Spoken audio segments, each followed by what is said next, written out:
Kenapa terjadi persimpangan antara NU dengan Muhammadiyah tentang penetapan 1 Ramadan dan 1 Syawal?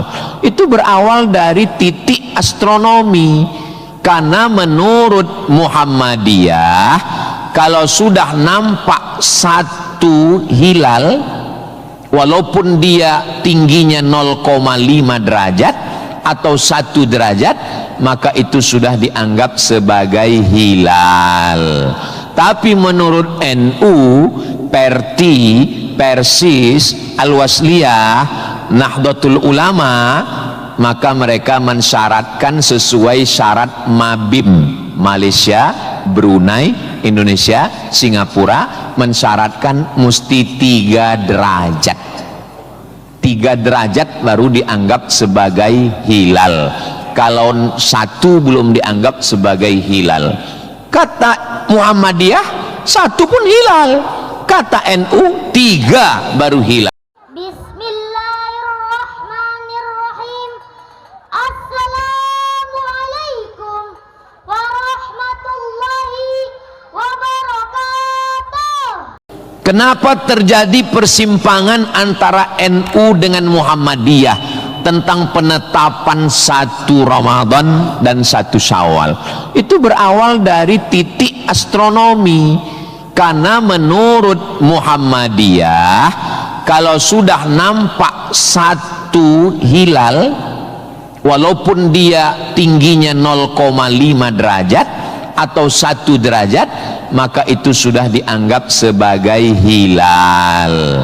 Tapi menurut NU, Perti, Persis, Al-Wasliyah, Nahdlatul Ulama, maka mereka mensyaratkan sesuai syarat Mabim, Malaysia, Brunei, Indonesia, Singapura, mensyaratkan mesti 3 derajat.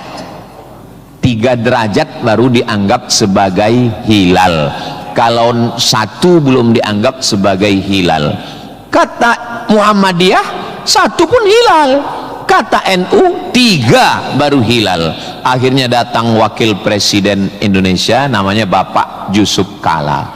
Pak JK duduk dengan NU dan Muhammadiyah. Kata Pak JK, gimana kalau NU turunkan 1, Muhammadiyah naikkan 1? Karena beliau kan pengusaha, bisnismen, biar supaya ketemu titik temu. Ya nggak ketemu, karena ini metodologinya berbeda. Akhirnya karena nggak ketemu, itulah terjadi 2 perbedaan. Maka umat Islam di Indonesia, dia saling menjaga perasaan masing-masing. Akhirnya masing-masing mengamalkan. Yang 1 dengan 1 derajatnya, dengan 0,2-nya, yang 1. Dan nanti akan terulang lagi pada tanggal 20. Pada tanggal 19, hari Kamis 19 Maret, itu nanti satu Indonesia akan mengeluarkan teropong untuk melihat astronomi, apakah nampak anak bulan atau tidak. Di Riau itu teropongnya dibeli dulu harganya 50 juta. Sejak dibeli sampai sekarang nggak pernah nampak hilal. Ustaz kok tahu? Teman saya kebetulan salah satu yang bekerja di situ. Dia pernah posting gambar di teropong. Saya tanya, apa yang nampak? Dibilangnya gaji 13 katanya.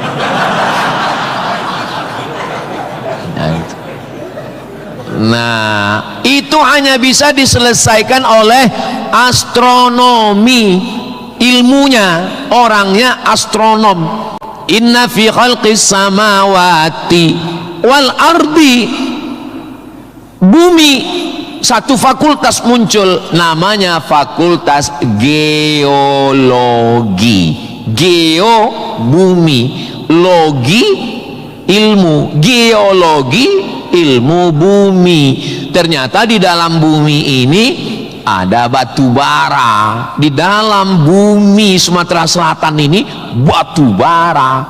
Ustaz tahu dari mana? Tadi waktu kami naik heli tadi. Ini nyebut heli ini 20 menit sekali harus diulang. Waktu kami tadi naik, itu di Sungai Musi di bawah banyak sekali kapal-kapal membawa batu bara. Batu bara itu di dalam tanah, tapi kalau di Sumatera Utara di atas tanah. Abdul Somad batu bara.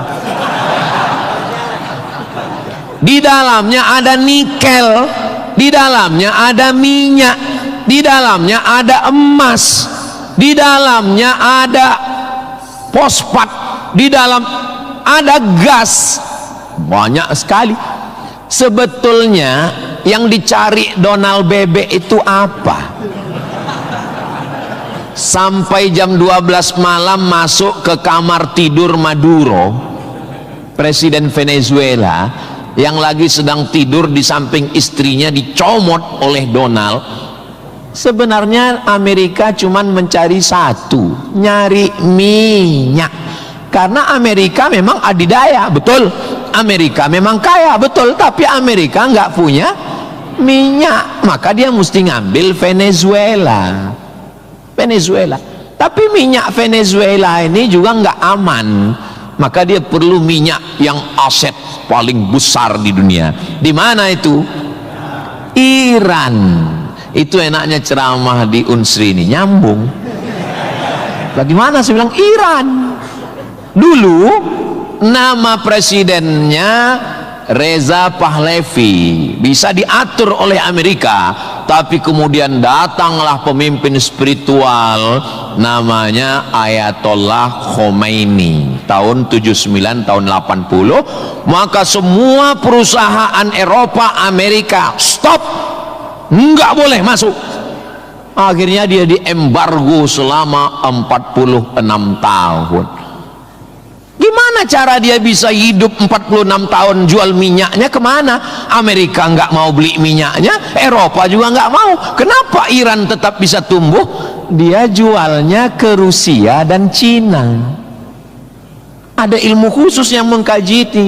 Ilmu apa namanya? Geopolitik. Geo dunia, politik. Jadi politiknya bukan antar pilkada kabupaten, tapi geopolitik dunia. Maka Ayatullah ini mesti digulingkan.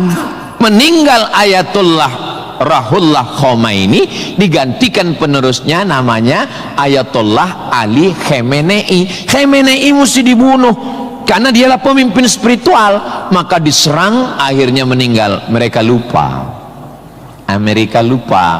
Dia sangka kalau kepalanya dipotong ini mati. Mereka lupa bahwa Iran pernah berperang 8 tahun dengan Irak. Siapa yang membiayai Irak waktu itu menghantam Iran? Amerika. Siapa yang disuruh menghabisi? Saddam Hussein. Saddam bantai. Sebetulnya itu latihan perang. Maka ketika dihajar, menurut Donald Trump 4 hari saja untuk menyelesaikan Iran. Begitu 4 hari tidak selesai, dia ngajak genjatan senjata. Lalu apa jawab Iran? Kau yang memulai, kami yang mengakhiri. Begitu jantannya. Kalau mau ambil minyak Venezuela, tumbangkan Maduro. Kalau mau ambil minyak Irak, tumbangkan Saddam. Kalau mau ambil minyak Libya, tumbangkan Gaddafi. Maka Gaddafi tumbang, Saddam tumbang, Ayatollah tumbang, Maduro tumbang. Kalau mau ambil minyak Indonesia,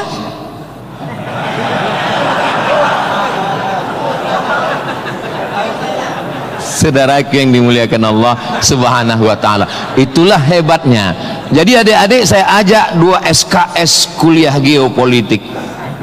Kenapa untuk mengambil minyak Venezuela mesti ditumbangkan Maduro? Kenapa untuk mengambil minyak Baghdad Saddam mesti ditumbangkan? Kenapa untuk mengambil minyak Libya Gaddafi mesti ditumbangkan? Kenapa Indonesia nggak ada yang ganggu? Karena di Indonesia nggak tumbang pun minyaknya udah dapat. Saudara yang dimuliakan Allah Subhanahu wa ta'ala, sebetulnya dulu nggak tahu adik-adik belajar sejarah gimana, tapi kalau saya dulu belajar sejarah, Belanda datang ke Indonesia ingin mencari rempah-rempah, kayu manis, buah pala, merica, ketumbar. Kita pun waktu itu bingung, nanya sama guru SD, ya, Belanda ke sini naik kapal kayu jauh-jauh dari Amsterdam, 3 bulan naik kapal cuman mau cari rempah. Iya katanya.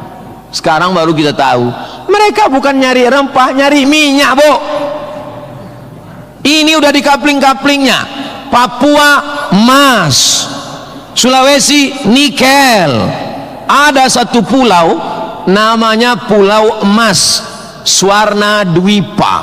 Swarna Dwipa artinya pulau emas, nama lain dari Sumatera. Dulu ketika Portugis, ada satu negara namanya Portugal, orangnya namanya Portugis. Portugis dengan Portugal itu sama, cuman beda nama negaranya Portugal, orangnya Portugis. Portugal itu bukan persatuan orang tua gatal. Mereka inilah yang datang untuk mengambil cengkeh ke Tidore dan Ternate, Sumatera, Kalimantan, Sulawesi. Antara Sulawesi dan Papua ada kerajaan kecil Tidore dan Ternate. Tanaman yang mereka cari adalah cengkeh, karena cengkeh hanya tumbuh di Tidore dan Ternate. Ketika mereka ambil bibit cengkeh mau ditanam di Eropa, musim dingin mati. Indonesia ini potensinya luar biasa. Tidak ada negara miskin, yang ada adalah negara salah kelola. Ustaz sedang bicara Indonesia? Tidak, negara kita kaya. Saya bicara tentang Konoha. Maka saya tidak pernah pesimis, saya selalu optimis. Makanya walaupun ini bulan puasa, lapar, tapi suara saya menggelegar kan, karena saya di kampus Unsri, maka saya semangat. Tapi seandainya ceramah siang jam 2 habis khutbah Jumat ini bukan di Unsri, tidak begini isi ceramah saya. Paling saya, marilah kita banyak ingat mati, ini bulan Ramadan, mari kita banyak-banyak beristighfar, kita mengejar Lailatul Qadar. Tapi saya sedang bicara tentang masa depan. Saya bicara dengan mahasiswa, mereka yang akan melanjutkan tongkat estafet perjuangan ini. Saya yakin dan percaya bidang pertanian sudah, peternakan sudah, geopolitik mereka sangat paham, dan masalah spiritual batinnya mereka dididik di dalam Masjid Nabawi. Mereka diingatkan tentang 3. Adik-adik belajar agama ini nggak usah repot, nggak usah ribet, nggak usah jelimet. Yang penting di dalam hati itu ada 3. Pertama, akidah.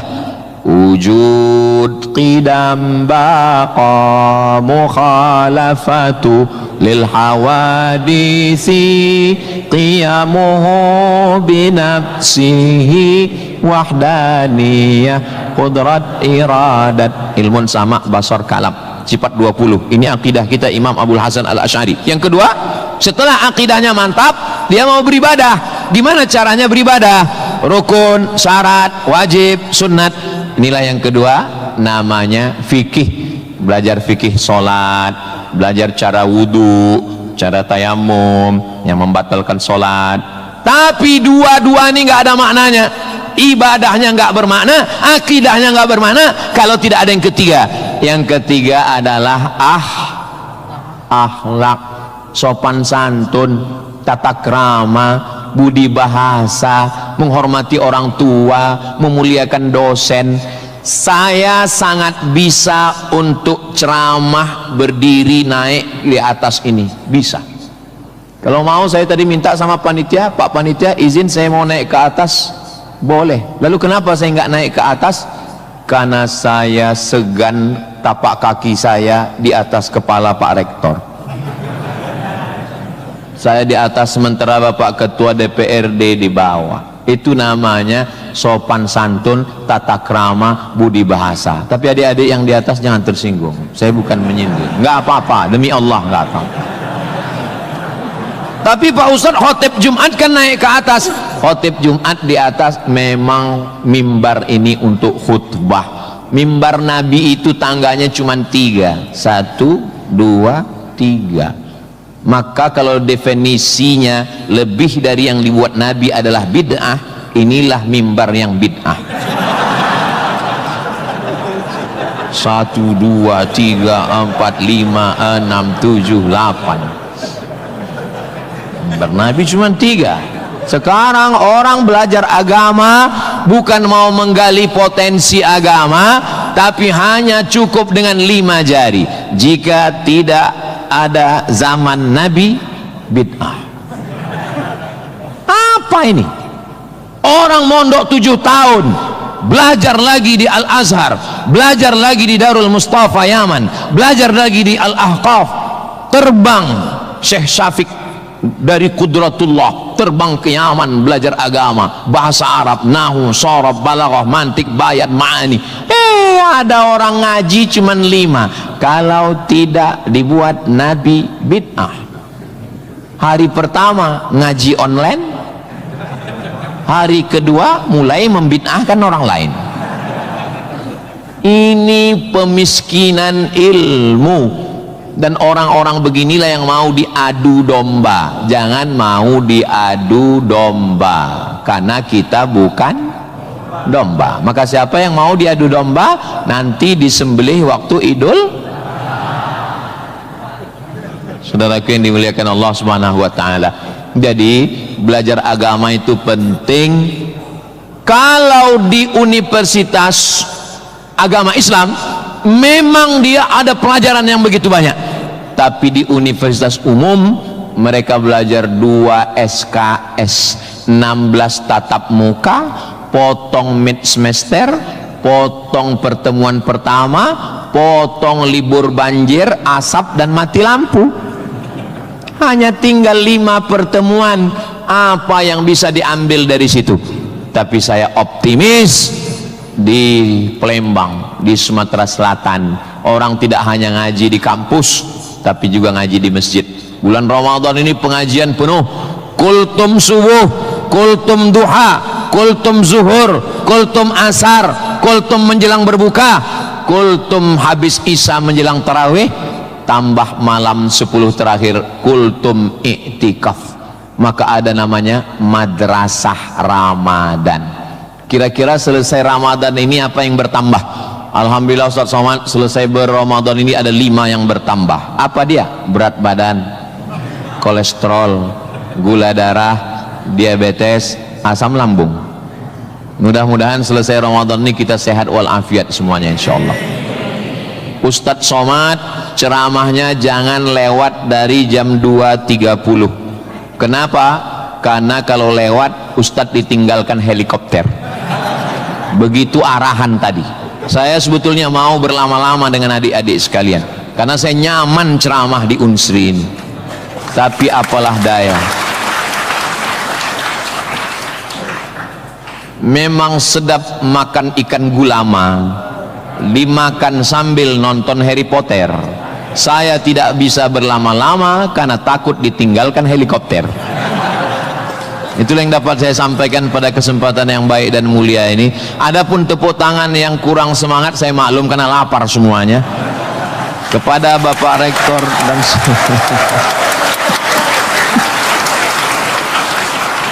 maukah Bapak Ibu memaafkan kesilapan dan kekhilafan saya? Di akhir majelis saya tutup dengan satu pantun penutup. Menangkap puyuh di Bukit Selasih. Thank you dan terima kasih.